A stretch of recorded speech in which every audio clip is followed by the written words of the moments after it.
Hello, thank you for joining me. I'm going to be talking a little bit about Archeage today, and I kind of feel like I have to moan, and I don't particularly like moaning, but I am going to in this particular instance. Archeage is, as most of you will probably be aware, a very sandbox title. Pretty much you can do almost anything you want. However, it is hamstrung by the fact that its developer, XL Games, is a Korean developer, and its publisher over here in the West is Triumph Worlds, who have very little actual influence and ability to do anything to the game itself.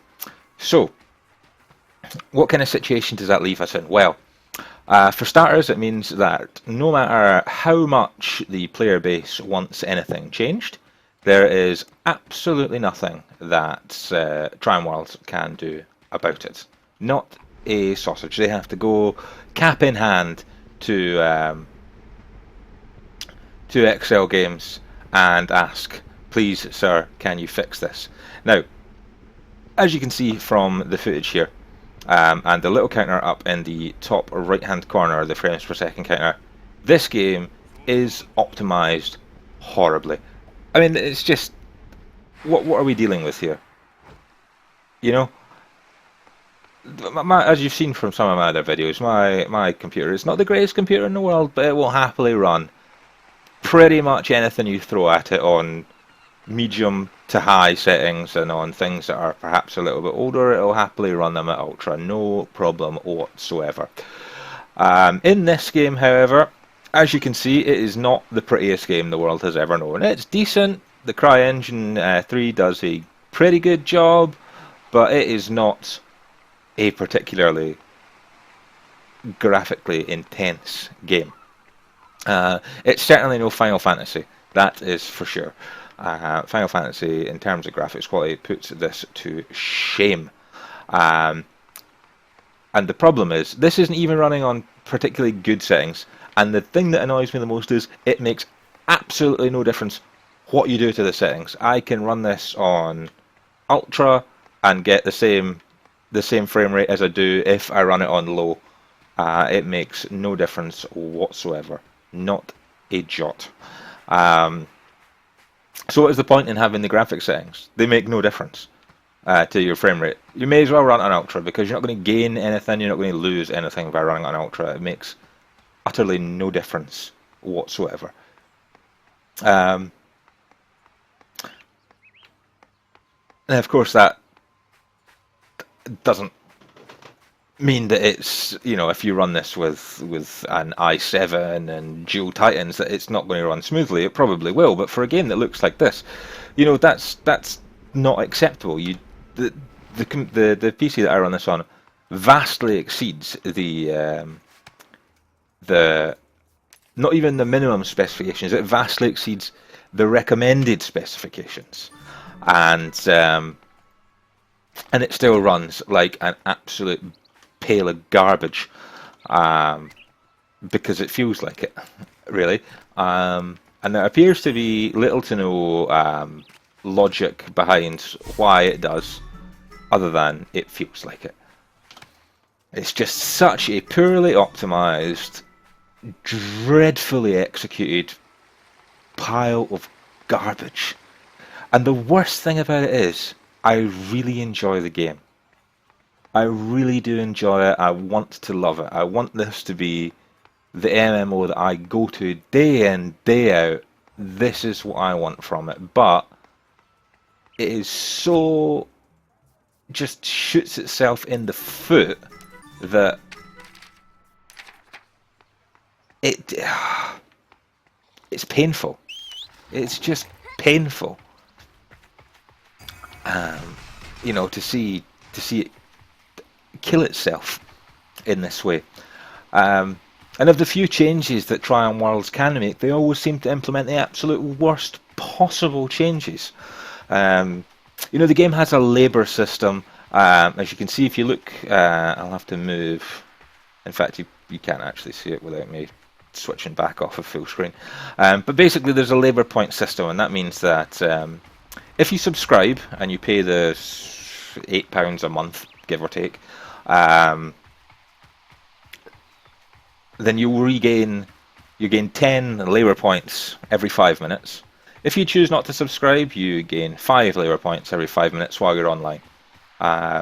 If you do subscribe, you will also gain 5 labour points per 5 minutes that you're offline. And free-to-play players don't gain anything when they're offline. And to do any form of gathering, any form of crafting, really anything apart from questing and killing mobs in this game, you need to use labour points. And my understanding of the reasons behind this system is that in Korea it is to encourage people to stay logged in at things like internet cafes where they likely play these games, and to increase their labour points. What this does over here in the West, however, is basically means that once you run out of labour points, if you don't want to kill things, there's no point in playing this game. Absolutely none. Oh, we've just stopped completely there. Okay. Yeah, absolutely no point in playing this game. There is no rhyme or reason. There's nothing to keep you logged in. And further to that, it also means that people will look for exploits to try and skip around the labour thing, to stay logged in even when they're AFK, because the game handily implements an AFK kick, which means after 30 minutes of being AFK, you will be disconnected from the server. So what does this mean? Well, as I say, it means that if you don't want to go and kill things with let's be honest, a fairly mediocre combat system, and you don't want to PvP with a completely borked PvP system with overpowered crowd control, that you have nothing to do. You will just pretty much mill around, so you might help out your guild doing a trade run or something, but generally you have nothing to do. So apparently Triumph Worlds have asked for this system to be removed, and XL Games said thanks, no thanks, because they didn't want to. And that is the problem. You're totally at the beck and call of your Korean overlords, and game systems in Korea don't necessarily translate to good game systems in the West. So let's have a look at some of the other things that Korea have implemented, that XL Games have implemented, that Tryon have perhaps changed, attempted to change, etc. So, crafting. I would guess in Korea they love their random number generators. That's fine, they're allowed to love their random number generators. But over here it doesn't translate very well. So crafting in this game costs an absolute fortune to get anything that is remotely close to better than quest reward armor or weapons. So you invest your money. You invest, say, 1,000 gold, and for your 1,000 or so gold, you manage to make a very good piece of armor. For example, let me just go into let's go into leatherworking, for example, and leather armor, and say you I can't make any. Oh, here we go. Jerkins. So body pieces. Say you make a sealed illustrious jerkin, which is good enough for generally it'll be good enough for end game. And what does this, when we hover over it, the exact stats of this mysterious level 44 equipment will be revealed only after it is crafted, and it'll be one of several specific variants. What that means, basically, is you can invest, say, 1,000 to up to maybe 6,000 or 7,000 gold crafting a piece of armor, and the stats that are going to end up on it are entirely random. So it may be utterly useless for your class. It may be pointless. It may be absolutely pointless. Why? Excel Games designed it that way. And in their infinite wisdom, they decided this would be the best way to do the crafting system. So when you get anything close, I think it's above level 40 gear, maybe level 45 gear, the stats are random. So, and gold is not hard to come by, but it doesn't grow on trees. Well, if you take logging as a profession, it does grow on trees, but it's not the easiest thing in the world to come by. You can't just get thousands of gold for a couple of hours playtime. It's not as easy as that. So you can end up throwing a lot of money down the drain on crafting this piece of endgame armor that is of absolutely no use to you whatsoever. It's wrong. It's just that's not how a crafting system is supposed to work. And then we look, and obviously Archeage has been released in both Korea and Russia, and again what that means is we can see what's coming. And what's coming over the hill is not always brilliant, is perhaps the best way to put it. So as you can see, everything looks sort of very medieval sort of style. You've got gliders, you've got basic engines to run things like farm carts, but generally swords, shields, bows, magic, everything that you expect from a fantasy RPG. And then we look over in Korea and we see skateboards. Why are there skateboards? Why? Because the Korean overlords decided they want skateboards. But I mean, talk about breaking immersion. It just doesn't. It's just not good. It's not good. And like, it's just wrong. Now I mentioned the PvP system earlier on. Again, it's I like the idea of open PvP in certain zones. We're in a zone at the moment, Silent Forest, which is a non-PvP zone. You can't PvP in there, and it keeps the low-level players fairly safe, which I think is a good thing. Otherwise, you just have people getting ganked all the time, and it wouldn't be enjoyable. But we just come out of a zone, Unistry, which is an active PvP zone. You can get attacked and killed at any time, barring the very short 1.5 hour peace period. So I like it. It's a good idea, but it doesn't. Again, it's not particularly well implemented. In that your own faction can attack you. Now, there's not really a problem with that, but there's no real comeback on them for it. You might have to serve 15 minutes in jail, but it's just a lot of the times it's just more hassle than it's worth. There's no real benefit of killing your own faction. You might steal a trade pack, but this is not like Eve, where you can loot their ships. You can't steal items and equipment from other players. So ultimately, it's pointless, and yet it still happens all of the time. Absolutely all of the time.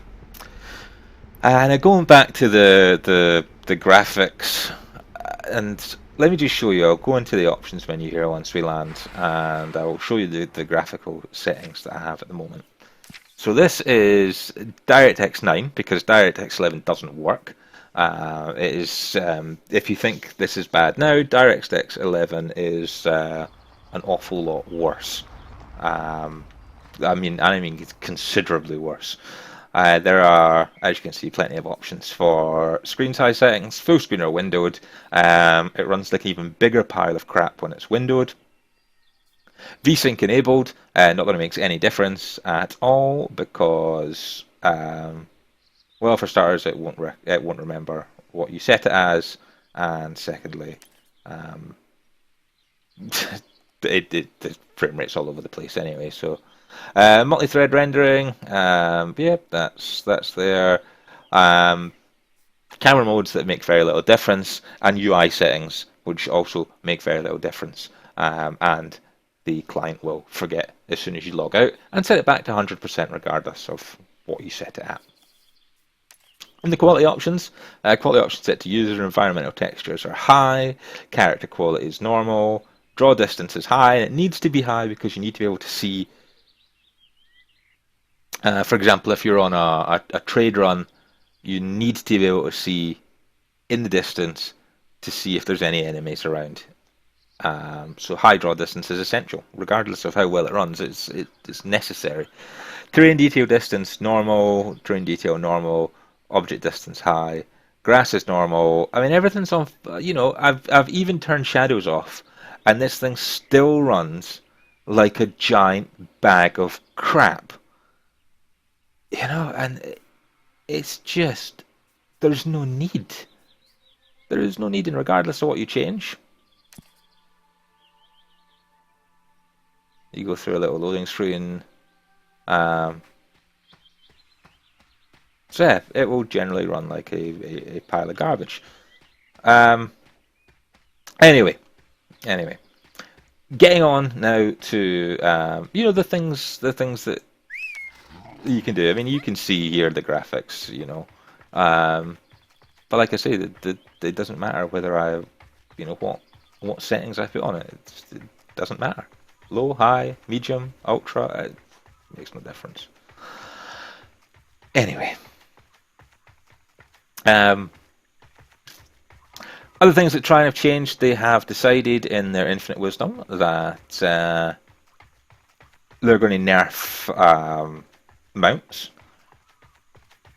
So basically every mount is pretty much the same. You might get 1 meter per second, 2 meter per second slight differences in them.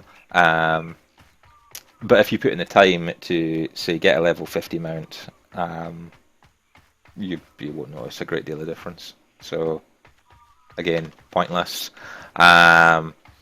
When the next update comes out for Aurora, they are nerfing gliders, so there's going to be very little difference between gliders because apparently they don't want to have one glider that is specifically better than any others, regardless of how much time and or money or gold in game that you spend on it. Which seems pointless to me. Isn't that the point of any form of progression in any MMO ever? Is that you can get, if you put enough time and enough resources into something, you can get something that is definitively better than what you start with. But no, you can spend 5 gold, get the ultimate glider. It takes minutes to craft, and it will be as good as one that you've spent oodles of time and resources working towards. The only difference will be some of the special abilities, like can it drop bombs, etc. But it won't be any faster, it won't get any higher. Why? I don't know, that just seems like a bad idea. Kill the idea of progression there. Let's say I've whinged about the labor system before, but it basically also means that if you're not a subscriber, if you're a free-to-pay player, you basically have to have Archeage running 24/7 to justify anything. Because you can't own land as a free-to-play player, then it means that if you want to plant some trees, or if you want to harvest anything, then you have to do it in the open world, which is great. You know, you can plant in the open world. That's fantastic, but it costs an excessive amount of labor to plant in the open world. So there's no incentive for you to do that. Why would you plant in the open world when it's going to cost you 20 labor to plant a tree? That's 20 minutes to plant that tree. There's 20 minutes you have to be online for just to plant one tree. You know, that's not good design. It's really not. And then another example of Tryon falling flat on their face is that, you know, they banned players for botting, which is great. You know, we shouldn't have a spree of bots in the game, and I salute that. But when you can get banned by starting a new account, and if you're in the starter zone for any more than like 5 minutes, and your account gets auto banned because, you know, they're overzealous with their banning process or whatever they use to ban accounts. Yeah, and then it takes upwards of 3, 4, 5 days to get unbanned again. It's just not good customer service. It's not showing any respect whatsoever for their consumers. You know, and the methods that they've used to try to stop people from botting are so draconian that, you know, they've just gone, well, okay, you can't use global chat until level 15 to try and stop gold sellers with, you know, accounts that are botted up. And all it does is mean that you have bots running around leveling now, and once you get to level 15, they spam chat again. You know, and then there's genuine new players, who might have a genuine question, and, well, sorry, you can't ask it because your level's too low, because we've decided it, because this is our draconian system to stop people from spamming gold seller in chat. And now all it's done is mean that the gold sellers either have got bots to level their account up to level 15, or they're just going to send you mail messages in game and clog up your mailbox, asking to sell you gold.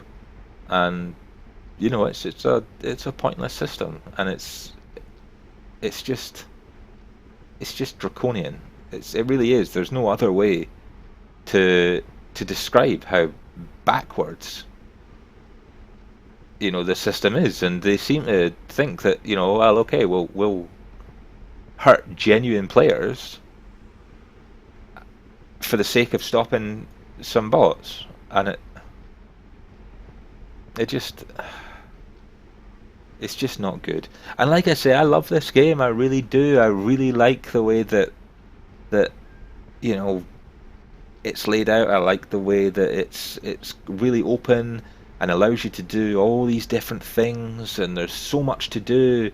But unfortunately, you can't do a lot of it because it's so reliant on this ridiculous labor system that was implemented for the Korean market. That just doesn't work over here, you know. And there's absolutely nothing that Tryon Worlds can do about it. And to be honest, I don't know if there was anything that they could do about it, if they would have the desire to do anything about it, because there's a certain level where it seems the developers just don't care. And you know, it's one thing for a developer to appear to have good intentions and not be able to follow through on them. It's an entirely different thing altogether when it seems like a developer will I mean, I hesitate to call them a developer because they're not developing anything for this game, but you know, when they don't seem to care, that's when something's gone really badly wrong. And that's what it seems like sometimes. And I wish it didn't. Um, will I keep subscribing? On one of my accounts, I at the moment I have two accounts, but when the patron expires on the second one, I certainly won't renew it. Um, you know, but for the moment, at least, I will keep subscribing on my main account. But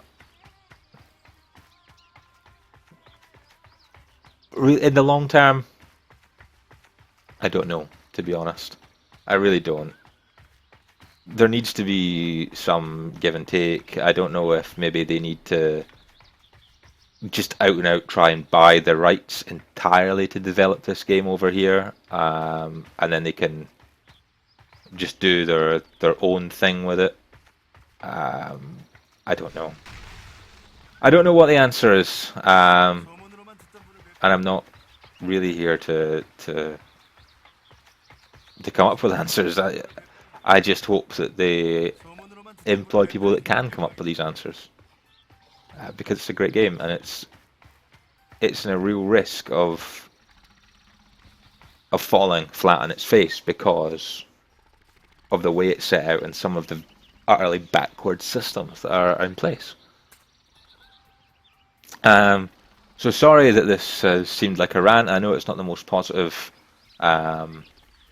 It's not the most positive video I've ever made. But I really do hope that somewhere down the line it gets better. Truly, I do. Remember, you can like, favorite, subscribe, and share for more of my videos. And I will try and be more positive next time. But since it's very likely to be a look at patch 2.4 for Final Fantasy, and I wasn't that impressed, the next one is very likely to be a bit ranty as well. So, thanks for tuning in, and I'll see you next time.